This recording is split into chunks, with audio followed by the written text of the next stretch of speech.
وہ کون لوگ ہیں جن کو قبر میں عذاب نہیں ہوتا ہے؟ ویسے تو قبر کا عذاب برحق ہے، آقا علیہ السلام نے ارشاد فرمایا کہ عذاب القبر حق، قبر کا عذاب برحق ہے، ہر شخص کو قبر کے اندر عذاب ہوتا ہے، لیکن کچھ مخصوص ایسے لوگ ہیں جن کو عذاب قبر نہیں ہوتا ہے۔ کچھ لوگوں کے ذہن میں خیال آتا ہے کہ جب سوال جواب قیامت کے دن ہوں گے، جب سارا انسان کے نے جو کچھ زندگی میں کیا ہے اس کا حساب کتاب آخرت میں ہوگا، تو قبر میں عذاب پھر کیوں ہوگا؟ قبر میں عذاب اس وجہ سے ہوگا کیونکہ قبر ہی یہ فیصلہ کر دیتی ہے کہ آنے والی گھاٹیاں اس کے لیے کیسی ہونے والی ہیں۔ اور آپ یہ دیکھیں نا، آقا علیہ السلام نے ارشاد فرمایا کہ اگر قبر کا عذاب دنیا والوں کو سنا دیا جاتا تو تم لوگ اپنے مردوں کو دفن کرنا چھوڑ دیتے۔ اور آپ صلی اللہ علیہ وآلہ وسلم نے ارشاد فرمایا کہ میں اللہ سے دعا کرتا کہ اللہ تعالیٰ تمہیں مردے کے عذاب کو، جو مردے پر قبر میں عذاب ہو رہا ہے، وہ تمہیں سنایا جائے، لیکن مجھے یہ اندیشہ ہے کہ پھر تم اپنے مردوں کو دفنانا چھوڑ دو گے۔ اس ڈر کی وجہ سے، اس اندیشے کی وجہ سے آقا علیہ السلام نے یہ دعا نہیں کی، اور ہم پر عذاب قبر ہمارے اوپر سے، ہم سے مخفی کر دیا گیا، چھپا دیا گیا، ہمیں قبر کا عذاب نظر نہیں آتا ہے۔ لیکن یہ بات آپ نے سنی ہوگی کہ قبر کا حال مردہ جانتا ہے۔ قبر کا عذاب برحق ہے، آقا علیہ السلام نے فرمایا ہے، اور تھوڑا بہت وہاں کا عذاب نہیں ہوتا ہے۔ قبر کے اندر ایسا عذاب ہوتا ہے کہ آقا علیہ السلام نے ارشاد فرمایا کہ گناہگار بندے کے اوپر جب فرشتے مسلط کر دیے جاتے ہیں تو ان کے ہاتھوں میں بڑے بڑے ہتھیار ہوتے ہیں۔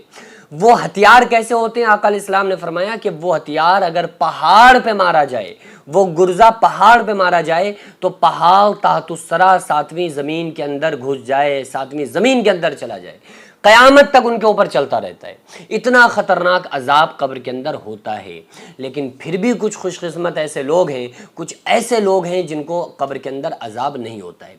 قبر کے بارے میں آج ہم لوگ تو سوچتے بھی نہیں ہیں، ہم لوگ تو مردے کو دفن کرنے کے بعد بھی اپنی قبر کو یاد نہیں کرتے۔ مردے کے جنازے کو اپنے کاندھوں پر اٹھاتے ہوئے، کندھا دیتے ہوئے، اس کو غسل دیتے ہوئے، اس کے جنازے کو اٹھاتے ہوئے، نماز جنازہ پڑھتے ہوئے، اس کو قبر کے اندر اتارتے ہوئے، مٹی دیتے ہوئے بھی ہمیں اپنی موت یاد نہیں آتی ہے، پھر بھی ہم بالکل بے باک بن کر زندگی گزار رہے ہیں۔ حضرت عثمان غنی رضی اللہ تعالیٰ عنہ قیامت کا تذکرہ سن کے اتنا نہیں روتے تھے، پلسرات کا تذکرہ سن کے، جہنم کا تذکرہ سن کر اتنا نہیں روتے تھے جتنا قبر کو دیکھ کر رویا کرتے تھے۔ یہاں تک کہ صحابہ دیکھتے تھے، صحابہ کرام فرماتے ہیں کہ حضرت عثمان غنی قبر کو دیکھ کر اتنا رویا کرتے تھے کہ آپ کی گنجان داڑھی تر ہو جایا کرتی تھی آنسوؤں سے۔ تو لوگوں نے سوال کیا کہ عثمان غنی، آپ پلسرات کا تذکرہ سن کر اتنا نہیں روتے ہیں، آپ جہنم کا تذکرہ سن کر، قیامت کا تذکرہ سن کر اتنا نہیں روتے ہیں جتنا قبر کو دیکھ کر روتے ہیں؟ تو حضرت عثمان غنی رضی اللہ تعالیٰ عنہ نے فرمایا کہ لوگوں، قبر جو ہے یہ آخرت کی منزلوں میں سے پہلی منزل ہے، دنیا کی منزلوں میں سے آخری منزل ہے۔ جو بندہ قبر سے نکل گیا وہ سب سے نکل گیا۔ تو قبر میں بڑا خطرناک عذاب ہوتا ہے، اور اس سے بچنے کے لیے رسول اللہ صلی اللہ علیہ وآلہ وسلم نے کچھ تاکید فرمائی ہے، کچھ باتیں بیان فرمائی ہیں، کچھ اعمال اور کچھ وظائف بتائے ہیں۔ آقا علیہ السلام کی کئی احادیث سے ثابت ہے کہ آپ صلی اللہ تعالیٰ علیہ وآلہ وسلم نے سورہ ملک کو پڑھنے کی تاکید فرمائی ہے، ترغیب دی ہے۔ آقا علیہ السلام نے فرمایا کہ سورہ ملک پڑھا کرو، اس سے تمہاری قبر روشن ہوگی، تمہیں قبر میں عذاب نہیں ہوگا، قبر میں تمہارے لیے نور ہوگا۔ ایک مرتبہ کچھ لوگ آئے نا اور آ کر کہا کہ یا رسول اللہ صلی اللہ علیہ وآلہ وسلم، حضرت انس اس حدیث کے راوی ہیں، آ کر لوگوں نے کہا یا رسول اللہ صلی اللہ علیہ وآلہ وسلم، ہمیں قبر کے عذاب سے بچنے کا کوئی طریقہ بتا دیجئے۔ تو آقا علیہ السلام نے ان کو بتایا کہ تم سورہ ملک پڑھا کرو، تو سورہ ملک پڑھنے سے قبر میں عذاب نہیں ہوگا انشاءاللہ تعالی۔ اور ایک اور حدیث میں آتا ہے کہ آقا علیہ السلام نے الہاکم التکاثر، سورہ تکاثر پڑھنے کا آقا علیہ السلام نے حکم دیا ہے کہ جو بندہ سورہ تکاثر پڑھتا ہوگا اس کو قبر میں عذاب نہیں ہوگا۔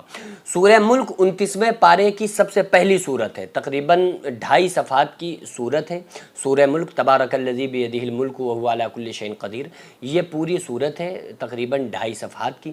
یہ سورت ہم لوگوں کو چاہیے کہ ہم لوگ جب بھی وقت ملا کریں ہم ضرور پڑھا کریں۔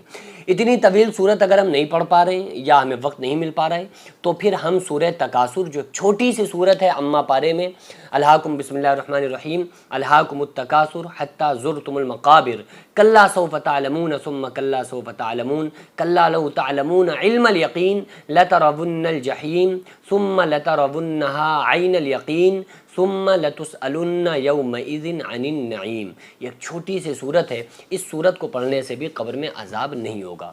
بہرحال قبر جو ہے سب کو دباتی ہے، چاہے وہ کتنا بھی اچھا بندہ ہو، کتنا بھی گناہگار بندہ ہو، لیکن نیک لوگوں کو ایسے دباتی ہے جیسے ماں اپنے بچے کو آغوش میں لے کر دباتی ہے پیار سے، اور گناہگار بندے کو قبر اس طرح دباتی ہے۔ آقا علیہ الصلوۃ والسلام نے ارشاد فرمایا کہ پسلیاں ایک دوسرے میں گھس جاتی ہیں۔ آقا علیہ السلام نے انگلیوں میں انگلیاں ڈال کر بتایا کہ اس طرح سے قبر دباتی ہے کہ پسلیاں ایک دوسرے میں گھس جاتی ہیں۔ اور نیک بندے کے لیے قبر حد نگاہ کشادہ کر دی جاتی ہے، جہاں تک اس مرحوم نیک بندے کی نگاہ جاتی ہے نا، وہاں تک اس کی قبر کو کھول دیا جاتا ہے۔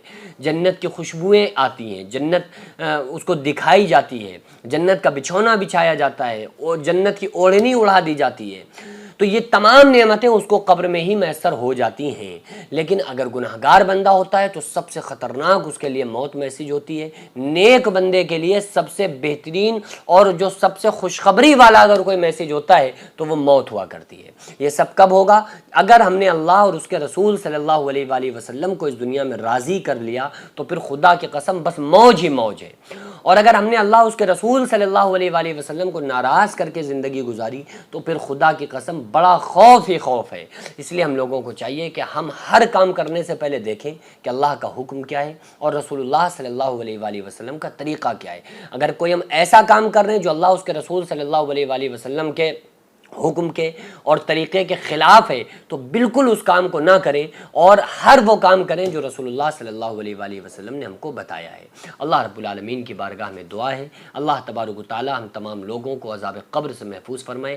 ہم تمام لوگوں کے جو گھر والے عزیز و اقربا جو دنیا سے رخصت ہو گئے ہیں، اللہ تبارک و تعالی سے ان لوگوں کے لیے بھی ہم دعا کریں۔ اللہ تعالیٰ سے دعا ہے اللہ تعالیٰ ہمارے اور آپ کے تمام لوگوں کے جو مرحومین ہیں، اللہ تعالیٰ ان کی قبر کو جنت کے باغوں میں سے ایک باغ بنائے اور ان کی بخشش فرمائے، ان کو جنت الفردوس میں اعلیٰ سے اعلیٰ مقام عطا فرمائے، اور اللہ تعالیٰ ہم تمام لوگوں کو اس دنیا میں شریعت مطہرہ پر عمل کرنے کی توفیق عطا فرمائے۔